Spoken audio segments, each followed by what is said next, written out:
Tema di malam hari ini kita akan membahas tentang 10 amalan secara singkat yang para malaikat akan mendoakan ampunan kepada orang yang mengamalkan amalan ini. Apa saja 10 perkara itu? Namun sebelum saya menjelaskan 10 perkara itu, ada sebuah ayat dalam surah Al-Ahzab ayat 43. Allah Subhanahu wa taala berfirman, "Huwallazi yusalli 'alaikum wa malaikatuhu liyukhrijakum minadh-dhulumati ilan nur wa kana bil mu'minina rahima." Dialah Allah Subhanahu wa taala yang telah bersalawat kepada kalian dan juga para malaikat bersalawat untuk mengeluarkan kalian dari kegelapan menuju cahaya. Dan Allah Subhanahu wa taala terhadap orang-orang yang beriman Maha pemberi kasih sayang. Di sini ada kalimat dan juga para malaikat bersalawat. Apa makna salawatnya malaikat? Kita sering mendengar innallaha wa malaikatahu yusalluna 'alan nabi.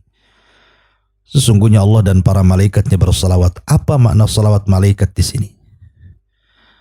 Maka yang dimaksud salawat malaikat kepada kita manusia adalah istighfaruhum wa du'auhum birrahmah.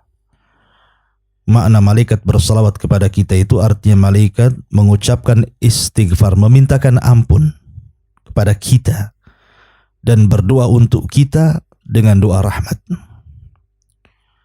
Makanya kalau seandainya orang yang banyak didoakan atau disolawati malaikat, artinya kita oleh para malaikat dosa-dosa kita akan diampuni oleh Allah Subhanahu wa taala, dan juga agar kita senantiasa dalam naungan rahmat Allah Subhanahu wa taala. Dan ini luar biasa. Tentu orang yang banyak diberikan salawat para malaikat akan menjadikan pengaruh bagi kehidupannya. Lalu apa saja amalan-amalan kalau kita amalkan malaikat ini akan mendoakan istighfar kepada kita? Ada 10 amalan secara singkat. Yang pertama, an-naumu tahira. Orang yang tidur dalam posisi dia bersih dari hadas besar ataupun hadas kecil. Dalam sebuah hadis Nabi SAW bersabda, "Man bata tahiran, bata fi syi'arihi malakun, la yastayqidu sa'atun minal laili, illa qala al-malaku Allahumma ighfir li abdika fulanan, fa innahu bata tahirun." Barang siapa yang tidur dalam keadaan suci, maka malaikat akan bersamanya di dalam pakaiannya. Dia tidak akan bangun sehingga malaikat berdoa, "Ya Allah, ampuni hambamu si fulan ini karena dia telah tidur dalam posisi tahir, bersih." Makanya saya anjurkan setiap sebelum tidur berwudulah. Karena orang yang berwudu sebelum tidur di samping kiri kanannya malaikat, dan setiap kita berguling ke arah kanan, malaikat sebelah kanan akan mengatakan, "Allahumma ighfir lahu, Allahumma arhamhu." Ya Allah, ampuni orang ini, ya Allah rahmati orang ini. Apabila berguling ke arah kiri, maka malaikat sebelah kiri pun akan berdoa dengan doa yang sama. Dan alangkah indahnya orang yang tidur didoakan malaikat ampunan dan dimintai rahmat dari Allah Subhanahu wa taala. Kemudian yang kedua, al-maqthu fil masjid. Berdiam diri di masjid, tentu dalam rangka beribadah kepada Allah Subhanahu wa taala.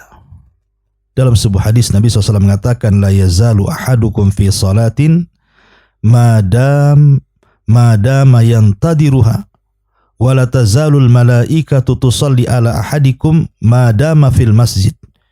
Allahumma ighfir lahu, Allahumma arhamhu ma lam yuhdits." seorang hamba masih dihitung dalam salat selama ia berada di tempat salatnya. Untuk apa? Untuk menunggu salat. Dan malaikat akan mendoakan kepada orang ini, ya Allah ampuni dia, ya Allah rahmati dia, hingga betul-betul dia beranjak ataupun dia berhadas.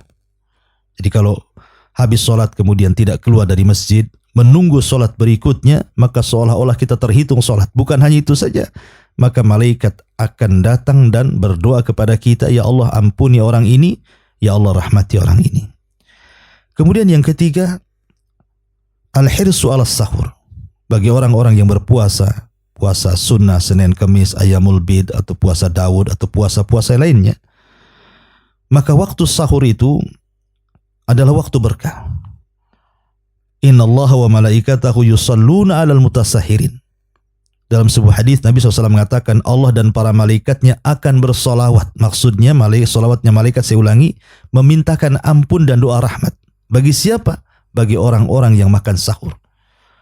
Maka beruntunglah orang-orang yang suka puasa Senin Kamis, suka puasa Ayyamul Bid, suka puasa Nabi Daud, karena setiap sahur dia didoakan malaikat akan ampunan dan rahmat. Kemudian yang nomor 4, al-hirsu ala safil awal awithani. Berusaha kita ketika mengejar salat berjamaah di masjid bagi laki-laki, kita mengejar saf pertama atau saf kedua. Dan itu dijelaskan dalam sebuah hadis, innallaha wa malaikatahu yusalluna ala safil awal. Qalu ya Rasulullah, ala tsani? Qala innallaha wa malaikatahu yusalluna ala safil awal. Qalu ya Rasulullah wa ala tsani? Qala wa ala tsani.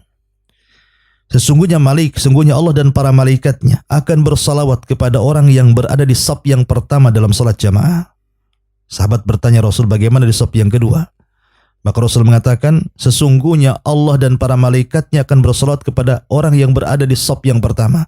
Sahabat bertanya lagi, bagaimana kepada orang yang di saf kedua? Kata Rasul, termasuk juga pada saf yang kedua. Subhanallah.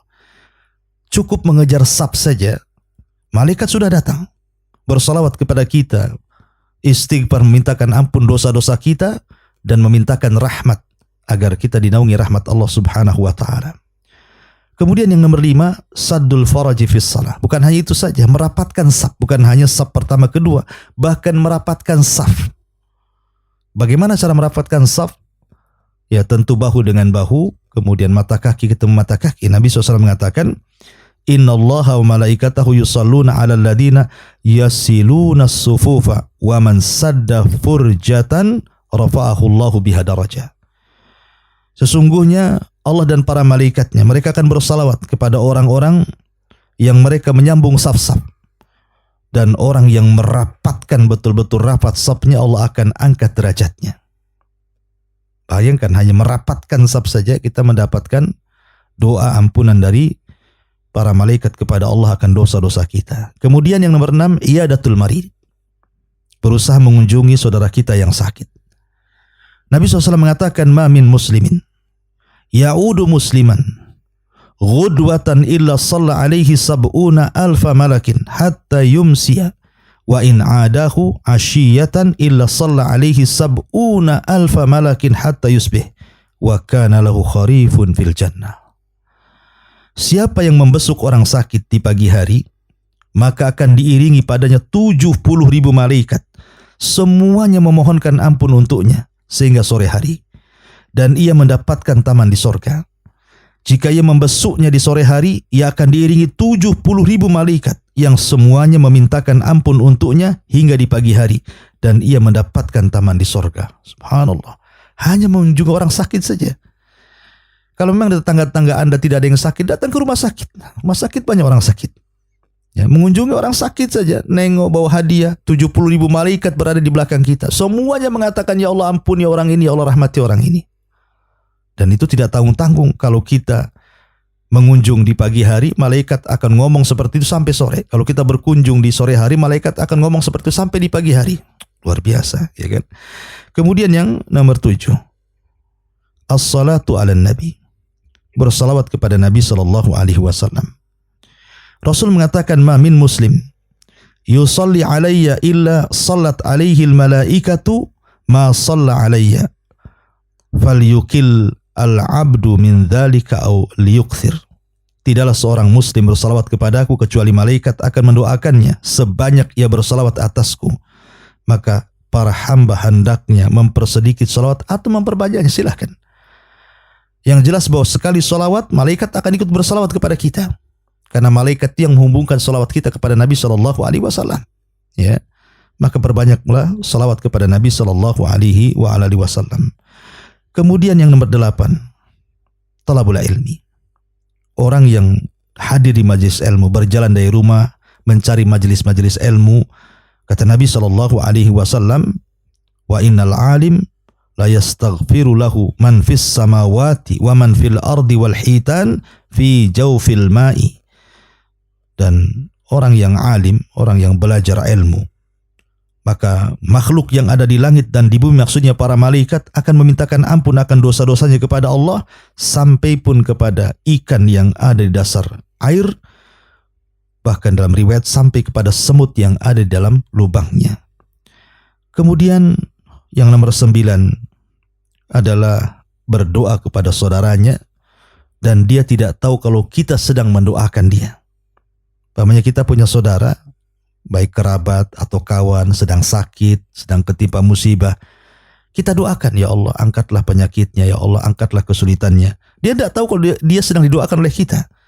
Maka Rasul mengatakan, da'watul mar'il muslim li akhihil muslim bi dhahril ghaibi inda ra'sihi malakun muwakkal kullama da'a li akhihi bi khairin qala al malakul muwakkal bihi amin walaka bimithli.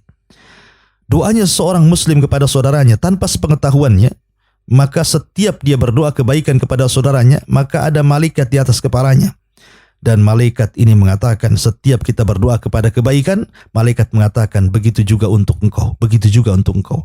Jadi kalau kita mendoakan saudaranya, ya Allah sembuhkan penyakitnya, maka malaikat akan mengatakan kepada kita, engkau juga semoga disembuhkan penyakitnya. Luar biasa, ya kan? Kemudian yang nomor 10, mengajarkan ilmu kepada manusia. Innallaha wa malaikatahu wa ahlas samawati wal aradina hatta namlah fi juhriha wa hatta al-hut la yusalluna ala muallimin nasil khaira. Kata Nabi SAW, sungguhnya Allah dan malaikatnya dan penduduk langit dan bumi, sampai kepada semut di lubangnya, sampai kepada ikan dasar lautnya, maka mereka akan bersalawat kepada orang yang mengajarkan manusia kepada kebaikan. Dan banyak lagi, ya, sebenarnya perkara-perkara kalau kita amalkan, malaikat akan berdoa kepada Allah, memintakan ampun kepada kita. Di antaranya orang yang infak di jalan Allah, orang yang sholat fajar, orang yang ketika membaca amin pada sholat jamaah bertepatan dengan aminnya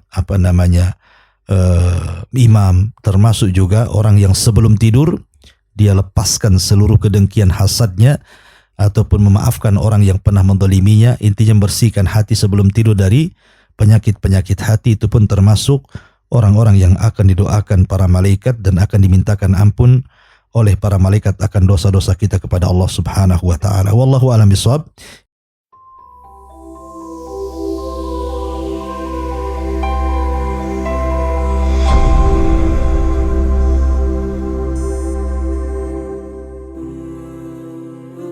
Bismillahirrahmanirrahim. Assalamualaikum warahmatullahi wabarakatuh. Sahabat yang beriman, Al-Quran tidak diragukan lagi kebenarannya sebagai petunjuk manusia dari kebatilan. Al-Quran juga memiliki nama lain, yakni Az-Zikro atau pengingat, dan Asyifa atau obat hati. Orang yang membaca dan mengamalkan isi Al-Quran akan mendapat pahala dan kemuliaan di sisi Allah Subhanahu wa ta'ala. Seluruh ayat dalam surat Al-Quran memiliki keistimewaan. Salah satunya surat Al-Hasr yang artinya pengusiran. Ayat 21-24 yang apabila didawamkan bisa mendatangkan kebaikan dan terhindar dari keburukan. Lantas, apa saja fadilah atau keutamaan surat Al-Hasr tersebut? Simak terus videonya sampai akhir hanya di channel Belajar Islam. Satu lagi, jangan lupa tekan dulu tombol subscribe, like, dan share-nya agar menjadi berkah bagi kita semua. Berikut adalah fadilahnya berdasarkan hadis yang disampaikan oleh Rasulullah SAW. 1. Menjadi obat segala penyakit kecuali kematian. Sesungguhnya Al-Quran adalah obat bagi setiap apa yang ada dalam dada. Itulah firman Allah yang telah kita ketahui bersama. Akan tetapi sesungguhnya Al-Quran bisa menjadi obat bagi apa yang ada pada tubuh kita. Keterangan ini berdasarkan hadis dari Abdullah bin Mas'ud yang mengatakan bahwa Rasulullah SAW bersabda, "Letakkanlah tanganmu di atas kepala, karena sesungguhnya Jibril karena waktu menurunkan ayat tersebut telah berkata, letakkanlah tanganmu di atas kepalamu, karena sesungguhnya ayat ini adalah obat dari segala macam penyakit kecuali kematian." Hadis riwayat Khatib Al-Baghdadi. 2. Terlindung dari gangguan jin. Bagi yang merasa sering diganggu makhluk halus ataupun merasa tidak nyaman dalam suatu tempat, cobalah untuk membaca surat Al-Hasyr. Dalam suatu riwayat, Abu Ayyub radhiyallahu anhu pernah memiliki pengering kurma sehingga di rumahnya banyak buah kurma yang sedang dikeringkan. Keesokannya kurma-kurma tersebut selalu berkurang jumlahnya, dan hal itu membuat Abu Ayyub penasaran. Maka suatu malam, Abu Ayyub mendengar kedatangan seseorang dan langsung Abu Ayyub menanyai orang yang datang tersebut. Ternyata sosok yang datang tersebut adalah laki-laki dari golongan jin yang telah kehabisan bekal dan sengaja mengambil kurma milik Abu Ayyub. Abu Ayyub pun menghalalkan kurma yang telah diambil oleh jin tersebut dengan syarat jin tersebut harus memberitahukan doa atau bacaan yang ampuh untuk terlindungi dari gangguan jin. Maka jin pun berkata, "Doa yang paling utama untuk melindungi diri kalian dari gangguan kami adalah beberapa ayat yang terdapat dalam akhir surat Al-Hasyr."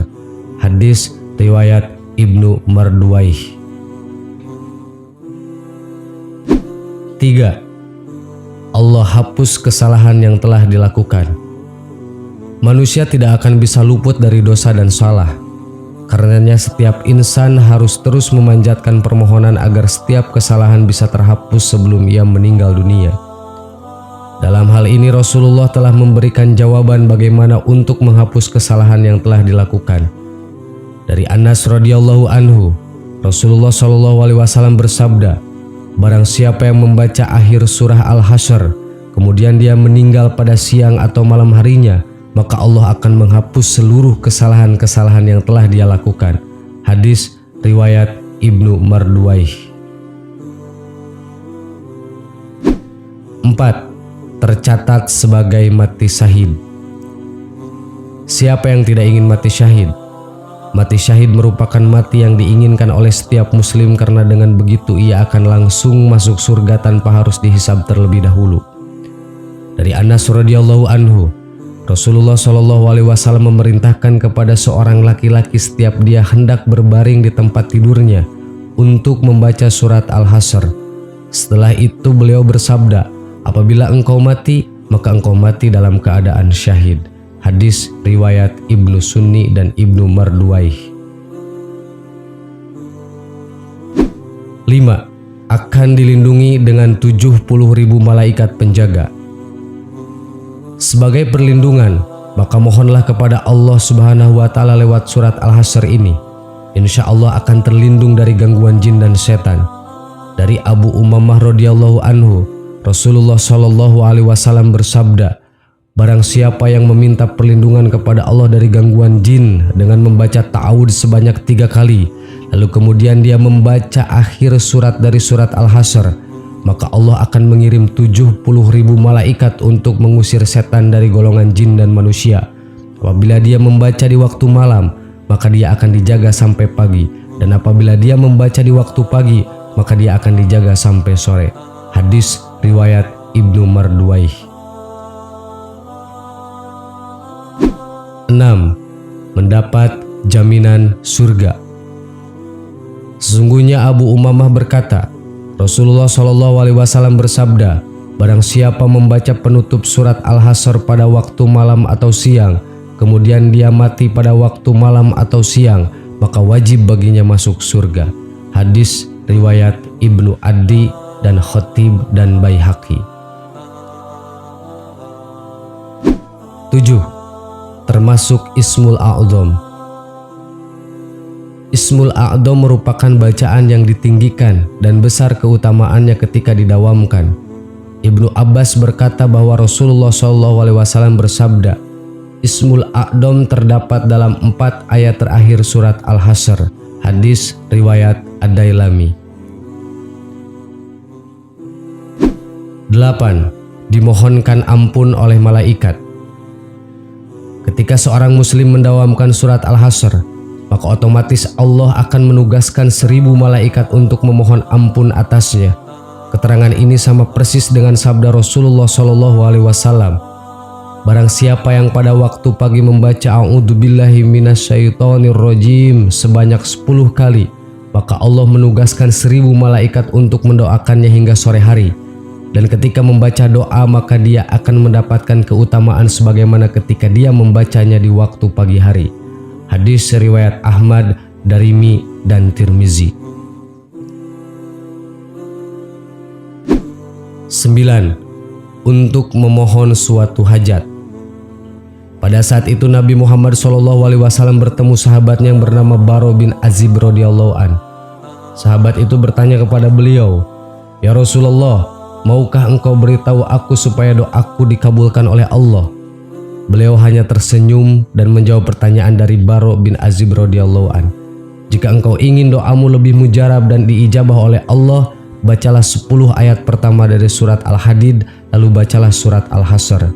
Hadis riwayat Ali Abdurrahman. 10. Memberikan syafaat. Nabi Muhammad SAW juga bersabda, "Wahai umatku, sempatkan untuk membaca surat ini setiap malam sebelum tidur. Sesungguhnya agungnya surat Al-Hasyr ini akan memberikan syafaat bagimu." Hadis riwayat Ibnu Sunni. Inilah 4 ayat terakhir surat Al-Hasyr. A'udzubillahi minasyaitonirrajim. Bismillahirrahmanirrahim. Lau anzalna hadal Qur'ana ala zabalil la ra'aitahu khashi'an mutasaddian min khasyatillah. Wa tilkal amsalu nadribuha linnasi la'allahum yatafakkarun. Wallahu alladzi la ilaha illa huwa alimul ghaibi wasyahadah huwar rahmanur rahim.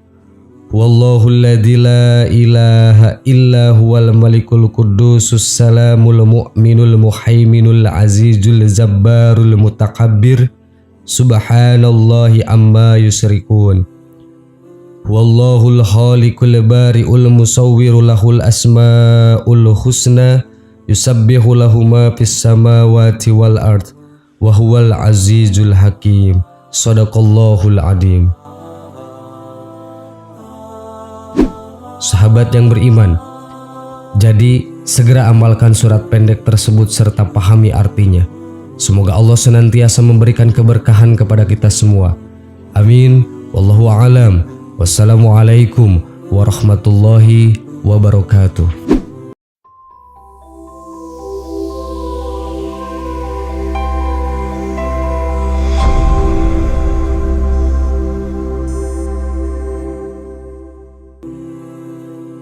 Bismillahirrahmanirrahim. Assalamualaikum warahmatullahi wabarakatuh.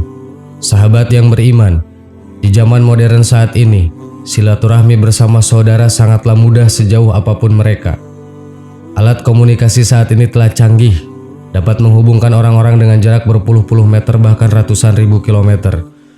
Namun bagaimana ceritanya jika ingin mengundang malaikat untuk datang? Simak terus videonya sampai akhir biar tidak gagal paham hanya di channel Belajar Islam. Satu lagi, jangan lupa tekan dulu tombol subscribe, like, dan share-nya agar menjadi berkah bagi kita semua. Malaikat yang dimaksud di sini adalah malaikat rahmat. Malaikat rahmat yang datang ke rumah seseorang tentunya memberikan rahmat, memintakan ampunan dan memberikan rezeki sesuai ketentuan Allah Subhanahu wa Ta'ala. Sebuah rumah akan sangat diberkahi jika kedatangan tamu istimewa ini. Selain itu, keberadaannya di dalam rumah akan menenteramkan hati para penghuninya. Namun mengundang malaikat Allah tidak semudah mengundang sahabat dan kerabat. Ada hal-hal yang harus dipersiapkan terlebih dahulu agar mereka mau mampir. 7 hal berikut menjadi beberapa cara yang bisa dilakukan. 1. Menjaga kebersihan rumah. Meskipun rumah kecil, tidak mewah, asalkan bersih dan rapi, pasti akan membuat betah orang yang tinggal di dalamnya. Rumah yang selalu dijaga kebersihannya juga akan membuat tenang dan nyaman, terutama bila digunakan untuk beribadah. Ada pepatah bijak yang berbunyi, kebersihan adalah sebagian dari iman. Kata pepatah bijak itu pasti akan mengingatkan seseorang untuk senantiasa menjaga kebersihan. Bila kita beriman, pasti akan selalu menjaga kebersihan, tidak terkecuali kebersihan rumah. Dan ini pun salah satu cara mengundang malaikat agar mampir ke rumah. 2. Menjaga kebersihan kamar mandi dan WC. Setan dan jin paling senang tinggal di dalam ruangan yang gelap, kotor, berbau, dan juga pada air yang menggenang atau tidak mengalir. Di antara ruangan di dalam rumah yang paling sensitif tentunya kamar mandi dan WC. Ruangan tersebut harus senantiasa dibersihkan, diberi wewangian, dan bila perlu diberi penerangan lampu sepanjang malam. Jika kamar mandi dan WC tidak pernah dirawat dan dibersihkan, setan dan jin akan menjadikannya sebagai rumah baru mereka. Jika sudah begitu, bukannya mengundang malaikat datang, malah mengundang setan yang akan datang. 3. Rajin sholat dan dzikir. Bila melakukan sholat di rumah, usahakan jangan hanya di satu ruangan, tapi jelajahilah setiap sudut ruangan. Hal itu untuk menjaga agar tidak ada satupun sudut ruangan di rumah yang menjadi jalan masuk atau tempat tinggal setan dan jin. Dengan menjadikan setiap ruangan rumah untuk beribadah, malaikat akan senang datang dari pintu mana saja. 4. Rajin baca Al-Quran. Malaikat paling senang mendengarkan bacaan Al-Quran. Jika ada orang membaca Al-Quran, malaikat akan mendekat ke sampingnya dan mendengarkan bacaan itu hingga selesai. Rumah yang selalu digunakan untuk membaca Al-Quran juga akan tampak bersinar. Perumpamaan rumah yang tidak pernah dibacakan Al-Quran adalah seperti kuburan, tidak bercahaya, suram, dan menakutkan. Ada hadis yang menceritakan bahwa dari Abu Hurairah radhiyallahu an, Nabi Muhammad SAW bersabda, "Janganlah kamu menjadikan rumahmu seperti kuburan dengan tidak pernah mengerjakan sholat dan membaca Al-Quran di dalamnya, karena setan akan lari dari rumah yang di dalamnya dibacakan surat Al-Baqarah." Hadis riwayat Muslim. 5. Tidak ada benda-benda yang dilarang. Apa yang disukai setan tidak disukai oleh malaikat. Benda-benda seperti patung, boneka, guci, gambar makhluk hidup adalah media yang sering digunakan oleh setan dan jin untuk menempatkan diri mereka. Mereka senang bersarang di dalam benda-benda tersebut. Sebaliknya, malaikat tidak mau masuk ke rumah yang di dalamnya ada patung. Ada hadis yang menjelaskan bahwa Rasulullah SAW bersabda, "Sesungguhnya malaikat tidak akan memasuki rumah yang di dalamnya terdapat anjing dan gambar patung." 6. Biasakan sholat malam. Di sepertiga malam, malaikat akan mencari orang-orang yang melakukan sholat malam, lalu turun dan mengaminkan doa mereka. Jika begini, alangkah indahnya bila kita bisa sholat qiyamul lail setiap malam. Pasti malaikat akan senantiasa datang dan mengaminkan permohonan kita kepada Allah Subhanahu wa Ta'ala. 7. Tidak memelihara anjing di dalam rumah. Anjing adalah hewan yang menyerupai setan dan bisa melihat setan. Di tubuhnya menempel najis, sehingga umat Islam dilarang memeliharanya jika tujuannya menyalahi syariat. Satu riwayat menceritakan bahwa Rasulullah SAW sedang mengadakan perjanjian dengan malaikat Jibril. Tapi malam itu malaikat Jibril datang terlambat. Ketika Jibril datang, Rasulullah SAW bertanya, "Mengapa engkau terlambat?" Jibril menjawab, "Karena tadi di rumah itu ada anjing. Ketahuilah, kami tidak akan memasuki rumah di dalamnya terdapat anjing dan gambar patung." Hadis riwayat Muslim. Apapun itu, baik rumah pribadi, rumah kontrakan, rumah sewa, rumah sepetak atau rumah gedong, jangan hanya digunakan sebagai tempat tinggal saja, tapi gunakanlah untuk hal-hal yang baik. Insya Allah rumah akan dipenuhi keberkahan. Sahabat yang beriman, itulah 7 hal yang bisa mengundang malaikat rahmat datang ke rumah kita dan memberi keberkahan atas izin Allah. Semoga bermanfaat. Amin. Wallahu a'lam. Wassalamualaikum warahmatullahi wabarakatuh.